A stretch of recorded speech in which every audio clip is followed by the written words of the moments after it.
Assalamualaikum warahmatullahi wabarakatuh. Salam sejahtera bagi kita semua. Om Swastiastu, Namo Buddhaya, salam kebajikan.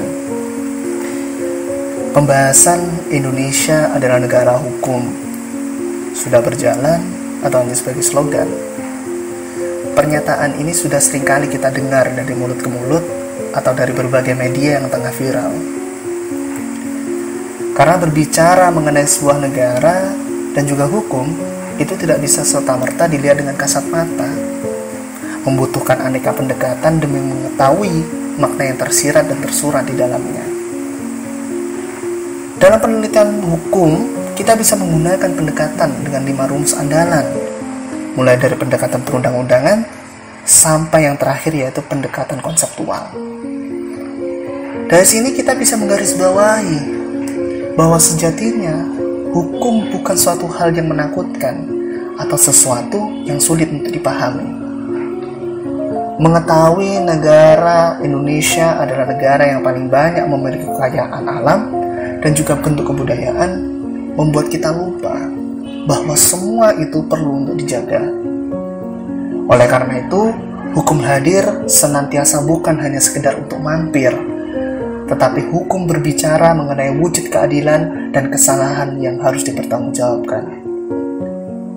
Dalam hal ini, negara Indonesia dibungkus rapi oleh sebuah konstitusi, sebuah gagasan untuk mendikatkan rasa keadilan dan kesejahteraan itu tertulis sederhana dan jelas dalam sebuah kertas dengan kalimat Indonesia adalah negara hukum.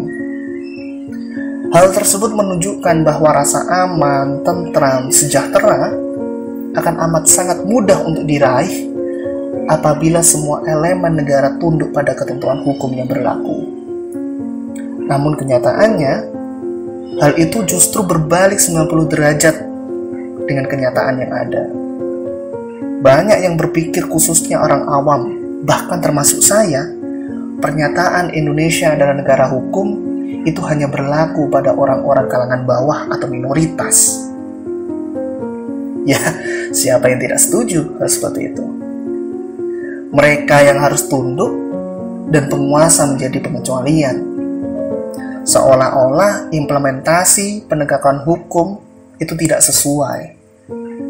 Ketika pemerintah atau aparat penegak hukum melakukan sebuah pelanggaran terhadap hukum yang telah dibuat, hukum menjadi kaku dan tidak terrealisasikan dengan semestinya. Hukum yang ketika diucapkan memiliki aura layaknya ombak yang menghantam karang dengan keras, seketika bisu bungkam tak berdaya. Tetapi ketika masyarakat biasa yang tidak memiliki nama atau jabatan tertentu itu melanggar, hukum dengan tegas mengadilinya. Ya mungkin benar jika pernyataan negara hukum itu tidak berlaku bagi mereka yang bergelimang kekuasaan. Di mata masyarakat, hukum sudah tidak memiliki ketajaman layaknya burung elang yang terbang saat mengintai mangsa di luasnya lautan biru. Sekarang hukum hanya bersandar sebagai pajangan, membuat masyarakat mengubur kepercayaan kepada mereka yang menyandang gelar aparat negara.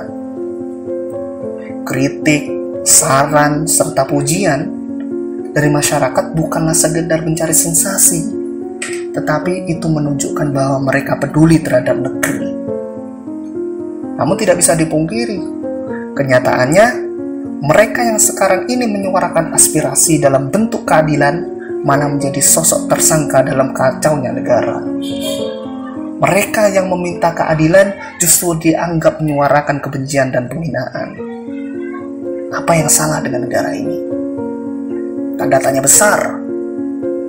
Pemerintah membuka lebar telinga demi sebuah pujian, tetapi menutup erat telinga ketika kritik yang didengar.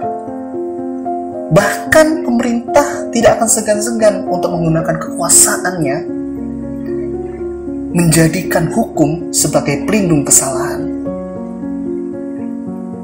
Pasal 1 ayat 3 Undang-Undang Dasar 1945 mencerminkan bahwa Indonesia adalah negara yang paling taat atas nama hukum. Apapun yang menjadi permasalahan, hukumlah yang akan menyelesaikan.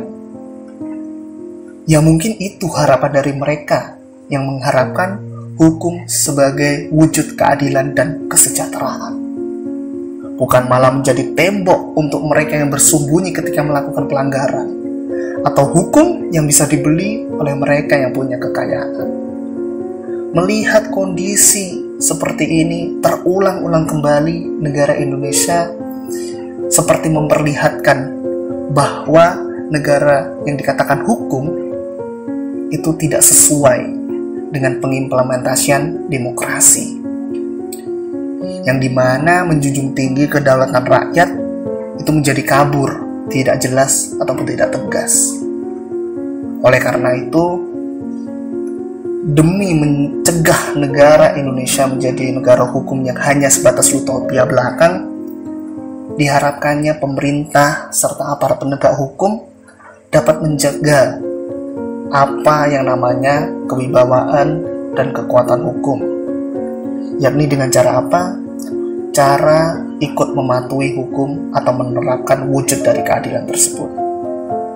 Menjalankan asas yang berbunyi equality before the law atau persamaan kedudukan di hadapan hukum. Serta menjadikan hukum itu sebagai penuntun serta pondasi demi mengejawantahkan cita-cita negara dan mencoba untuk mengembalikan kepercayaan masyarakat yang telah hilang. Dan satu lagi yang perlu kita ketahui dan perlu kita ingat.